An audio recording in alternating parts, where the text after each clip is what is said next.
Rocket walked over to where I stood mute for the second time since arriving here. "Didn't think you'd get to heaven and not earn your wings, did ya?" he asked. I didn't. I wasn't aware I was supposed to get any. I managed to stutter. It's easy, kid. Just feel 'em. That's the best way I can describe it, Duke said. Yeah, it's like stretching and yawning at the same time, only you're stretching your wings, you know? Sherman added. Stretching and yawning? Lucky asked. Yeah, isn't that what it feels like to you? Sherman replied.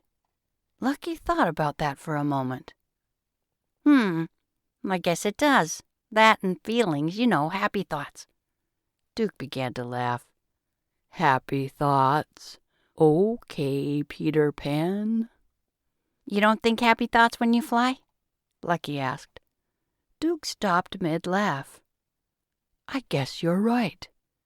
Touché, little buddy. Rocket flexed his wings out over us and turned around to face the river while looking back at me over his shoulder. Give it a shot, kiddo. I thought about my wings, which I'd never seen or used. I thought about stretching, though I didn't know what to stretch. I thought about yawning, even though I wasn't tired. And I thought about all of the happy things I could, though I had no idea who Peter Pan was. Instantly, I felt my new wings spread out behind me as if I'd had them forever and always knew how to use them. I looked over my shoulder to see that they looked very much like my father's. They shined pearly white in the sun, with hints of gold and silver mixed throughout. My father's wings, as well as mine, were so white and so bright that the multicolored brilliance of the path below our feet paled in comparison. But you can imagine the scene. A perfect cobalt blue sky above, an emerald forest below, and a sapphire river before us.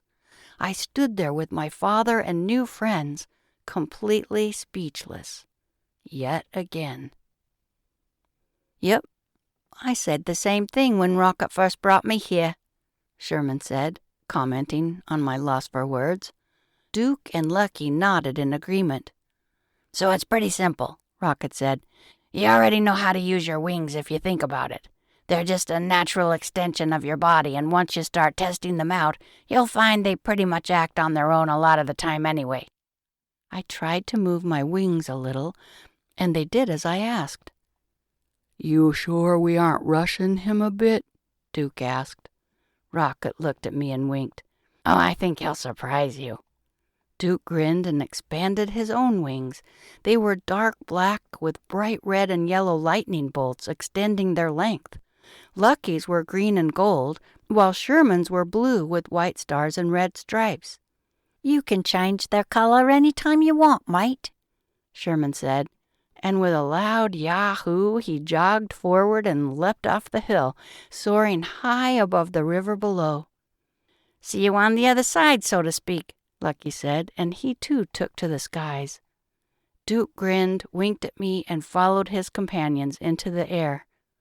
So you ready for this? It's actually a heck of a lot of fun, Rocket said. I nodded. I wasn't afraid by any means, but I was a little overwhelmed. Best thing to do is just dive right in, if you know what I mean, Rocket said, and with that, he took several quick steps and shot into the air, his wings thumping hard against the wind. Rocket circled above while Duke, Sherman, and Lucky all swooped in and around each other, calling for me to join them. I took a deep breath, ran towards the crest of the hill, and jumped